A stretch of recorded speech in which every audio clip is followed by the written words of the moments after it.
সব বেঈমান খাইতেছে কিনা দুনিয়া। তো আল্লাহ তাআলা বলে কুলু ওয়া তামাত্তাউ কালিলান, এই নাফরমান কিছু সময়ের জন্য দুনিয়ার মধ্যে খা, ভোগ কর, ইন্নাকুম মুজরিমুন, কিন্তু মনে রাখিস তুই কিন্তু নাফরমান, তুই কিন্তু পাপী, আমি কিন্তু তোরে ছাড়বো না। কবরের প্রথম রাত থেকে হাসরের ময়দানে আমি দেখবি তুই বান্দা আমি কত কঠিন কত কঠোর, তোরে আমি দেখাবো। ভাত খাইতে লইছে খাও,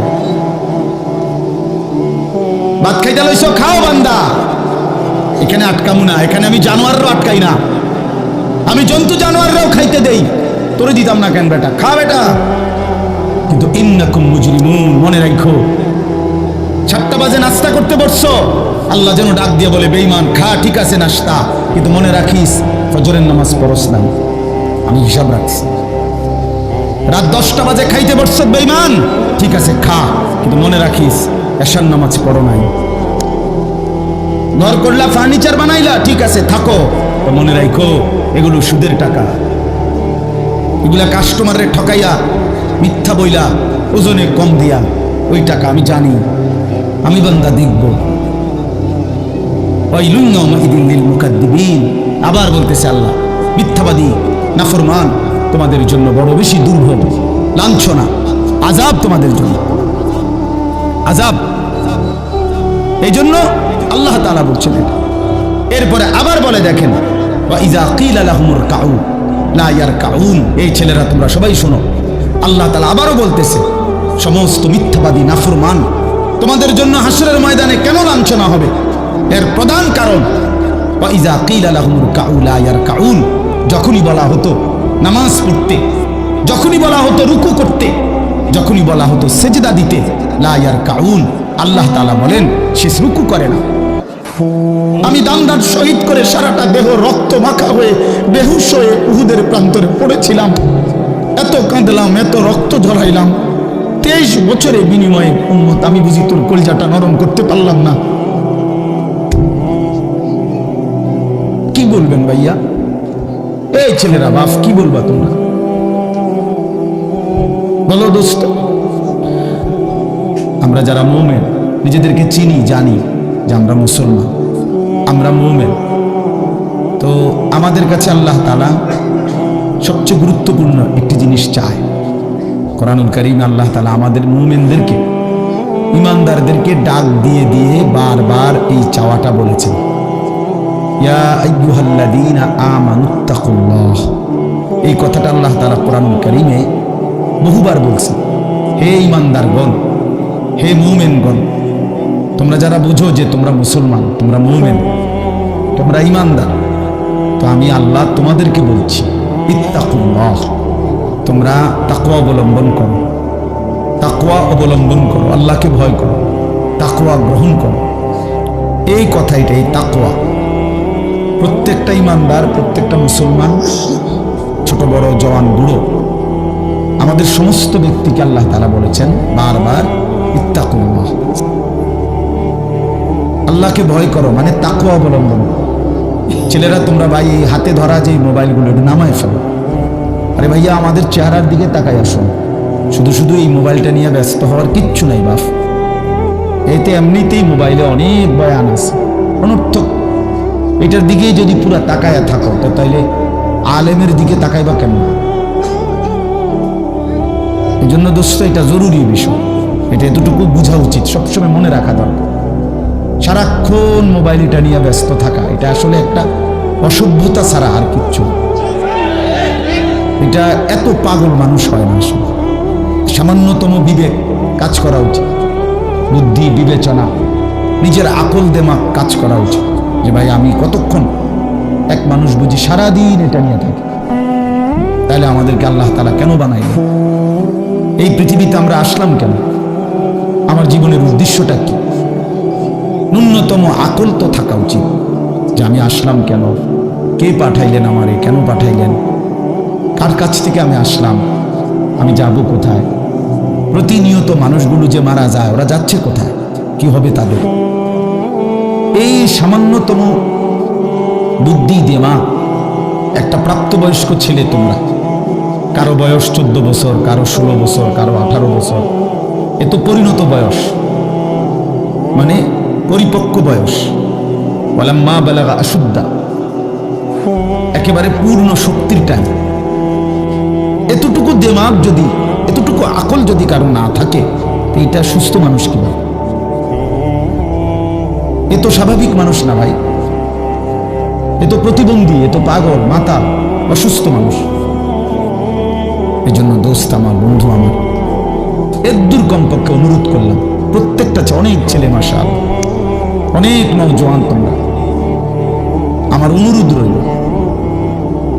এতটুকু দিল দিয়া ভাইব, নিজেরে নিয়ে শুধু ভাইব, আর কিছু না করো, নিজেরে ভাইব।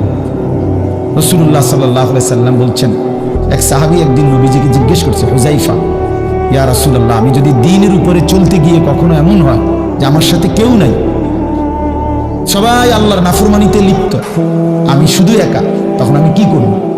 আল্লাহর নবী সাল্লাল্লাহু আলাইহি সাল্লাম বললেন, ওয়ালাউ আন তাআদ্দা বিআসলি শাজারাতিন, প্রয়োজনে তুমি একটা গাছের গোড়ালি, শিকড় কামড়াইয়া ধইরা পড়ে থাকবে একা, তারপরও দিন ছাইরো না,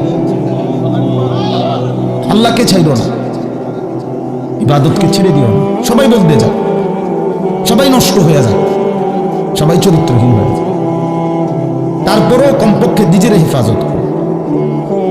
রাসূলুল্লাহ সাল্লাল্লাহু আলাইহি ওয়াসাল্লাম বলছেন, মানুষের মধ্যে অন্যায়, নাফরমানি, মানুষের মনের চাহিদা, খেয়াল খুশি, খামখেয়ালি, এগুলো যখন বেড়ে যাবে, আল্লাহ নবী সাল্লাল্লাহু আলাইহি সাল্লাম বলছেন, ফাআলাইকা বিখাসাতি নাফসি, শুধু তখন নিজেরে আঁকড়ায় ধরো, ওয়া দাইল আওয়াম, যাও না পারলে মানুষের ছেড়ে দাও যে আমি আর পারলাম না, কিন্তু কমপক্ষে নিজেরে নষ্ট করো, নিজেরে বরবাদ করো, নিজের নামাজটুকু পড়ো, নিজের চরিত্রটা ভালো রাখো।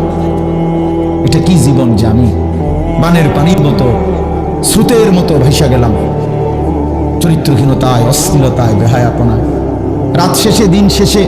জন্য ভাই আমি এটা অনুরোধ করলাম, আমি আরো পরে বললাম বলে এখনই বলে ফেললাম, বাস্তবিক যে আমরা যেন প্রত্যেকে, বয়স্ক মানুষ যারা আছেন, চাচারা, বাবারা, আপনারাও ভাইবেন, শেষ পর্যন্ত হায়াতের শেষ সময় ইনসাফের সাথে চাচা জিন্দিগির হিসাব মিলায়েন। আসলে ওয়ালতানজুর নাফসুম মা কদ্দামাত লিগাদ, আল্লাহ তাআলা বলছে, বান্দা তোমাকে বলছি, বান্দা প্রতিদিন হিসাব কইরো, লক্ষ্য করো আজকে তুমি আগামীকাল আখিরাতের জন্য কি পাঠিয়েছো। ধরে নাও আজ তোমার মৃত্যু, তো এরপরে পৃথিবী থাকলে থাকতো আর কি, আমি তো আর নাই। আমি মরে গেলে ভাইয়া পৃথিবী মনে করো আরো অনেক দিন থাকছে, পৃথিবী ধ্বংস হয় নাই, বুঝলাম কিয়ামত আরো 100 কোটি বছর পরেই হোক না, কিন্তু আমি তো আর নাই, আমার হায়াত তো শেষ, আমি তো আর পৃথিবীতে ফিরবো না কোনদিন। তো এরপরে পৃথিবীর সবাই যদি চাঁদের দেশেও চলে যায়, আমার কি লাভ? এরপরে মানুষ সব যদি স্বর্ণের বাড়িতেও থাকে, আমার কি ফায়দা? আমার ফায়দাটা কি ভাই?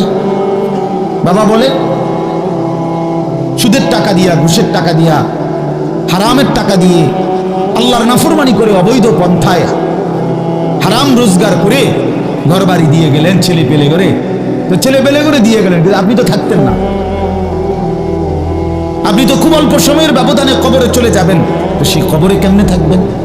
তো নিজের ঘরকে অরক্ষিত করে, নিজের ঘরে ডাকাত রাইখা আপনি বুঝি আরেকজনের ঘর বাঁচাইতে গেলেন। আপনার ঘরের আগুন লাগছে, আপনি বুঝি আপনার ঘর নিভাবেন না। এই বোকামি আমাদের বয়স্ক লোকরা করেন, শেষ বয়সে হারাম টাকা, সুদের টাকা দিয়া, অবৈধ টাকা দিয়া, কিস্তিতে টাকা দিয়া ঘর করে দিছে, জমি কিনে দিছে, বাজারে ভিট লইয়া দিছে, দোকান নিয়ে দিছে, বিদেশ পাঠাইয়া দিছে, বাপ হিসাবে 12 লাখ টাকা সুদে নিছে, কিস্তিতে নিছে। হায় মুসলমান, কি করলেন? ওই বিদেশ যাইতে যাইতে যদি আপনি মরে যান, এরপরে এই টাকা, এই হারামের টাকা দিয়ে আপনার কবর কি হবে? তো নিজের ঘর, নিজের কবর বরবাদ করে দিলেন কেন চাচা? এই জন্য দয়া করে বয়স্ক চাচা আপনাদেরকে বলি, নিজের উপরে রহম করেন। 60 বছর বয়স, এখনো বিড়ি সিগারেট খান, তো ছাড়বেন কোন দিন? 60 বছর বয়স, এখনো চা দোকানে বসে বসে রঙিন টেলিভিশনে নাচ গান দেখেন, তো ছেড়ে দিবেন কোন দিন চাচা? হ্যাঁ, আপনি মরবেন কোন দিন? কবরে যাবেন কোন দিন, এখনো সময় হয় নাই। আখিরাতের কথা মনে পড়বার টাইম আজও হয় নাই। 60 বছরও কবরের কথা মনে পড়লো না। আহা, কি পাষাণ মানুষ। মুসলমান এত শক্ত হয় কেমন, ইমানদার এত কঠিন হয় কেমনে ভাইয়া। আর অথচ আমরা সেই ছোট্টবেলায় 2 বছর বয়সে মায়ের কাছ থেকে যখন কথা বলা শুরু হয়েছে আমাদের, মার মাধ্যমে, বাবার মাধ্যমে, ছোটবেলায় মক্তবের হুজুরের মাধ্যমে থেকে শুরু করে আজকে পর্যন্ত কত লক্ষবার, কত হাজারবার এই কালেমা আমরা আল্লাহ তাআলা আমাদেরকে উচ্চারণের তৌফিক দান করেছে। এই নিয়ামতের কি শুকরবার, আল্লাহ তাআলার এই দয়াটার শুকরিয়া কি করবেন। আল্লাহ যে আমারে মুসলমানের ঘরে জন্ম দিয়েছে। আমি যদি কোনোদিন কালেমা না চিনতাম, আমি যদি কোনোদিন ইমানদারের ঘরে না হতাম, আমার জবান দিয়ে মৃত্যু পর্যন্ত যদি কোনোদিন কালেমা লা ইলাহা ইল্লাল্লাহ উচ্চারণ না হতো, তো আমার মৃত্যু হলে কি পরিণতি হতো? চির জাহান্নাম। পৃথিবীর সমস্ত ভালো কাজও যদি কোনো বেঈমান করে, আল্লাহর কসম হাসরের ময়দানে তার এক কানা করি বিনিময় পাবেন। পৃথিবীর সবগুলো ভালো কাজও যদি করে। ঈমান এতটা দাম। ঈমান বিহীন, কালেমা বিহীন পৃথিবীর সমস্ত ভালো কাজ আখিরাতে কোনো মূল্য। ফালা নুকিমু লাহুম ইয়াউমাল কিয়ামাতি ওয়াজনা।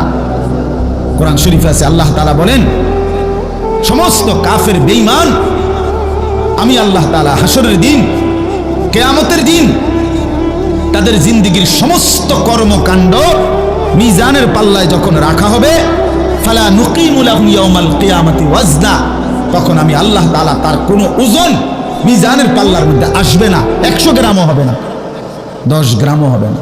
মানে ঈমানবিহীন কোনো আমলের, কোনো কর্মকাণ্ডের, কোনো ভালো মন্দ, কোনো কাজের, ভালো কাজের বিনিময় নাই। আল্লাহ তাআলা আমাদেরকে ঈমান দিয়েছেন, আল্লাহ তাআলা আমাদেরকে মুসলমান পরিচয় দিয়েছেন। জন্ম থেকে, ছোট্ট থেকেই আমরা প্রত্যেকেই বলতেছি আমি মুসলমান, আমি মুমিন। এটা অনেক বড় সৌভাগ্যবাস, অনেক বড় ইহসান ও করম, মালিকের অনেক বড় দয়া, অনেক বড় দয়া। এখন আমরা যেহেতু এটা আমরা জানি, মানি, আচ্ছা মনে করেন এখানে এইখান থেকে যত মানুষ এখানে, ছেলে, ছোট বড় ছেলেরা, আমি বাবারা, আমাদেরকে যদি কালেমা বলতে বলে, আমরা কি সবাই বলতে রাজি হব না? কথা বলেন না কেন? আমাদের কারো কোনো সংকোচ আছে? মানে মুসলমান যে আমি পরিচয়, এইটা নিয়ে কারো কোনো লজ্জিত অনুভূতি আছে? তাই আমরা তো খুব খুশি, আমাদের তো এটা নিয়ে তৃপ্তি আছে। প্রত্যেকেই নিজেকে মুসলমান পরিচয় দিয়া আমি তো লজ্জিত না, আমি তো ব্যথিত না। তাইলে যে পরিচয় আমার ইজ্জত, সম্মান, যেটা আল্লাহ আমারে দিয়েছেন, তো সেই আল্লাহ আমার কাছে চাচ্ছেন ইত্তাকুল্লাহ, আল্লাহকে ভয় করো, তাকওয়া অবলম্বন করো, তাকওয়া অবলম্বন করো, তাকওয়া অবলম্বন করো। মুমিন আর কেউ আমারে না মানুক, তুমি আমার কথাটা মানো। তুমি না মুসলমান, তুমি না ইমানদার। ছেলেরা তোমাদেরকে বলি ভাই, ওই দেখো ওই অপদার্থগুলো শুনলো না কথাটা, মোবাইলটারে আলগি দিয়া ধরে রাখছে, বুঝেন নাই কথাটা? হ্যাঁ, আরো বললো কিছু মানুষ গাফেল থেকেই যায়, ওনাদের হিসাব হইল যে হাসরের ময়দানের হিসাব হবে মোবাইল দিয়া। মোবাইলে যদি জমা থাকে তাইলে কবরের আযাব মাফ, আর মোবাইলে যদি না পাওয়া যায় তাইলে কবরে আযাব হবে। এই হলো এখনকার হিসাব। এই জন্য যা দেখি, যা যখন যেটা সামনে পাই, আজকে আমাদের মাথায় ঢুকায় দিছে, যেটা পাও এইটারে মোবাইলে ধরে রাখবে, মোবাইলে উড়াইবা। কারণ হাসরের ময়দানে প্রত্যেক ফেরেশতা ছেড়ে দাও, আমার ইবাদতে লেগে থাক, কেন নামাজ পড়বা না বান্দা? আল্লাহ যেন জিজ্ঞেস করছে, হায় আমার ইমানদার বা, আমি না তোমারে মুসলমান বানাইলাম? তোমারে না আমি সর্বশ্রেষ্ঠ রাসূল দিলাম? নবী মুহাম্মদ সাল্লাল্লাহু আলাইহি সাল্লামের চাইতে সর্বশ্রেষ্ঠ রাসূল আর কেউ আছে? কোরআনের চাইতে দামি কোনো কিতাব আছে? ইসলামের চাইতে দামি কোনো ধর্ম আছে? আল্লাহ তাআলার চাইতে বাদ দিয়ে আর কোনো মালিক আছে? আল্লাহ বলেন, আমি তোমার মালিক, আমার নবী মুহাম্মদ সাল্লাল্লাহু আলাইহি সাল্লাম তোমার রাসূল, কোরআন তোমার কিতাব, ইসলাম তোমার ধর্ম। অতএব তুমি কেন ভুল পথে যাইবা বান্দা? তুমি নামাজ পড়বে না কেন? তাইলে নামাজ তুমি যদি না পড়ো তো এই নামাজ তাহলে কার জন্য দিলাম? হালাল হারাম এটা কার জন্য দিলাম আমি আল্লাহ? আমার রসুলকে 23 বছরে আমি সমস্ত কিছু বলাইলাম, তাইলে কার জন্য? আমাদেরই যদি পছন্দ না হয়, ছেলেরা তোমরাই যদি নামাজ না পড়ো, তো মুসলমানের ঘরে জন্ম নিয়ে যদি তোমারই সেজদা দিতে মনে না চায়, তো তোমার সাথে বেঈমানের তফাৎ কি বেটা? এই অপদার্থ যারা সেজদা দাও না, নামাজ পড়ো না, তুমি জানো মিয়া যে কপাল সেজদা দেয় না হয়তো মানুষের বাচ্চা না, সমস্ত বেনামাজি এ তো হাইওয়ান, এ তো চতুষ্পদ জন্তু, ও তো চতুষ্পদ জন্তু বাবা। যে কপালে সেজদা নাই সে শয়তান, যে কপালে সেজদা নাই সে ইবলিস, যে কপালে সেজদা নাই সে মালউন, আল্লাহ তাআলার পক্ষ থেকে অভিশপ্ত। কোরআন শরীফে আছে। ইবলিসকে কেন ইবলিস বলে? সেজদা দেয় নাই। শয়তানকে কেন শয়তান বললো? আগে কি তারে শয়তান কইতো? সেজদা দেয় নাই তো এখন থেকে শয়তান, সেজদা দেয় নাই এখন থেকে ইবলিস, সেজদা দেয় নাই এখন থেকে রাজিম, অভিশপ্ত। সেজদা দেয় নাই এই কারণে আল্লাহ বলছে ওয়া ইন্না আলাইকাল লানাতা ইলা ইয়াউমিদ্দিন, তোর উপরে কিয়ামত পর্যন্ত আমি আল্লাহর লানত। কি মিয়া সব কি বলো ভাই? এত লানত নিয়া, আল্লাহর এত অভিশাপ নিয়া দুনিয়াই চলবে কেমনে? আখিরাত চলবে কেমনে? জীবন মানে শুধু কয়টা ভাত মাছের নাম ভাইয়া? একটু ঘুমাইতে পারলাম, একটু খানা দানা খাইলাম, কয়টা টাকা রোজগার করলাম, যৌন চাহিদা, লজ্জাস্থানের চাহিদা পূরণ করলাম, খালাস, এরই নাম দুনিয়া? এত জন্তু জানোয়ারেরও পূরণ হয়। গরু ছাগল কুকুর বিড়ালও তো খায় ভাই, এরাও তো ঘুমায়, এরাও তো পেশাব পায়খানা করে, এদেরও তো যৌন চাহিদা পূরণ করে, নাহলে কুত্তার বাচ্চা হয় কেমনে? বিড়ালের ছাও হয় কেমনে? সে যদি যৌন চাহিদা পূরণ না করে, তো জীবন মানে এটুকুই, জীবন মানে এর দূরই। তাহলে পার্থক্য কি আমাদের?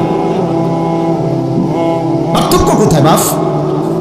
তো আল্লাহ তাআলা আমাদের কাছে বললেন ইত্তাকুল্লাহ, বান্দা আমি এটা চাই তোমার কাছে, তুমি গুনাহ করো না, আর 10 জন যা ইচ্ছা তাই করুক, তুমি নাফরমানি করো না, তুমি আমার পছন্দের বান্দা, আমার গোটা জান্নাত আমি তোমার জন্য বানাইছি, তুমি আসবা ঈমান নিয়া, তাকওয়া নিয়ে, আমি আমার পুরাটা জান্নাত, অনন্তকালের জান্নাত তোমারে বুঝাই দেব, তোমারে বুঝাই দেব। এই জন্য ভাই, দোস্ত আমার, বন্ধু আমার, আমি অনুরোধ, আমার কথা শেষ, আমি এতটুকু কথাই বললাম, গুনাহ ছেড়ে দিন। কেন মিথ্যা বলবেন? কেন নামাজ পড়বেন না? কেন সেজদা দিলেন না বাপ? আল্লাহ তাআলার সাথে এখানে একটা কথা আছে, লাস্টের আয়াত আমি শুনাইতেছি আপনাদের। 8,000 টাকা 10,000 টাকা ইমামতিতে চাকরি করে, খোদার 30 দিন কষ্ট করে চলে, বোকা এই কারণে না? বোকা না ভাইয়া, আপনারা ভাত মাছ খাইয়া যদি বড় হন, তো মোল্লা মুন্সি ওনারা কি সিরা খাইয়া বড় হয়েছে? তো ও তো বোকা না বাপ। কেমনে সুদে টাকা নিলে, কিস্তিতে টাকা নিলে, কেমনে কি করলে দুনিয়া আরো কামাই করা যায়, এটা না বুঝার কি আছে? বুঝে সবাই, কিন্তু কেউ আখিরাতের ভয়ে ছেড়ে দেয়, কেউ আখিরাতকে ভুলে দুনিয়ার নাফরমানিতে লেগে যায়। এই হলো তফাৎ, বুঝে না এমন না। তো আল্লাহ তাআলা বলেন, এবার দেখেন এই শেষ কথা, ওয়াইলুন ইয়াউমাইযিল লিল মুকাদ্দিবিন। আল্লাহ তাআলা বলেন, সমস্ত মিথ্যাবাদী, নাফরমান, পাপী, তাদের জন্য কিয়ামতের দিন অনেক বেশি দুর্ভোগ, লাঞ্ছনা, আযাব। এই কথাইটা একটা জিনিস খেয়াল করেন, ওয়াইলুন ইয়াউমাইযিল লিল মুকাদ্দিবিন। আল্লাহ তাআলা বলেন, মিথ্যাবাদীরা, ও আমার নাফরমান বান্দারা, ইয়াউমাইযিন, সেদিন কিয়ামতে তোমাদের জন্য খুব বেশি লাঞ্ছনা, আযাব অপেক্ষা করছে। এই কথাইটা এই সূরাটার মধ্যে মোট 50টা আয়াত, এই 50 আয়াতের মধ্যে 10টা আয়াত এই কথাইটা বারবার বলছে, এক কথা 10 বার বলছে এই আয়াতে। ওয়াইলুন ইয়াউমাইযিল লিল মুকাদ্দিবিন, ওয়াইলুন ইয়াউমাইযিল লিল মুকাদ্দিবিন, ওয়াইলুন ইয়াউমাইযিল লিল মুকাদ্দিবিন, এই কথাইটা বলছে বারবার। মিথ্যাবাদী, নাফরমান, তোমাদের জন্য সেদিন দুর্ভোগ, দুর্ভোগ, দুর্ভোগ, দুর্ভোগ, লাঞ্ছনা, আযাব, আযাব। এখন দেখেন, এইবার এই একটা সাংঘাতিক কথা শুনেন। আল্লাহ বলেন, কুলু ওয়া তামাত্তাউ কালিলান ইন্নাকুম মুজরিমুন। এই যে আমরা দুনিয়াতে ইমানদার, নাফরমান, নেককার, পাপী সবাই খায়, দুনিয়া সবাই ভোগ করে না? কি বলেন না? ডাকলেও দুনিয়া খাইতেছে, না ডাকলেও দুনিয়া খাইতেছে। কাফের, বেঈমান, হিন্দু, বৌদ্ধ, নাস্তিক, মুরতাদ, বেনামাজি, বেহায়া, বেপর্দা, সুদখোর, ঘুষখোর, হারামখোর, জিনাখোর, বেবিচারী, মদখোর, নেশাখোর, গাঁজাখোর, ফুট্টাখোর, বাবাখোর, ডাইলখোর, ইয়াবাখোর, হারামখোর, সব বেঈমান খাইতেছে কিনা দুনিয়া। তো আল্লাহ তাআলা বলে কুলু ওয়া তামাত্তাউ কালিলান, এই নাফরমান কিছু সময়ের জন্য দুনিয়ার মধ্যে খা, ভোগ কর, ইন্নাকুম মুজরিমুন, কিন্তু মনে রাখিস তুই কিন্তু নাফরমান, তুই কিন্তু পাপী, আমি কিন্তু তোরে ছাড়বো না। কবরের প্রথম রাত থেকে হাসরের ময়দানে আমি দেখবি তুই বান্দা আমি কত কঠিন, কত কঠোর, তোরে আমি দেখাবো। ভাত খাইতে লইছে খাও, ভাত খাইতে লইছো খাও বান্দা, এখানে আটকামু না, এখানে আমি জানোয়াররাও আটকাই না, আমি জন্তু জানোয়াররাও খাইতে দেই, তোরে দিতাম না কেন বেটা, খা বেটা।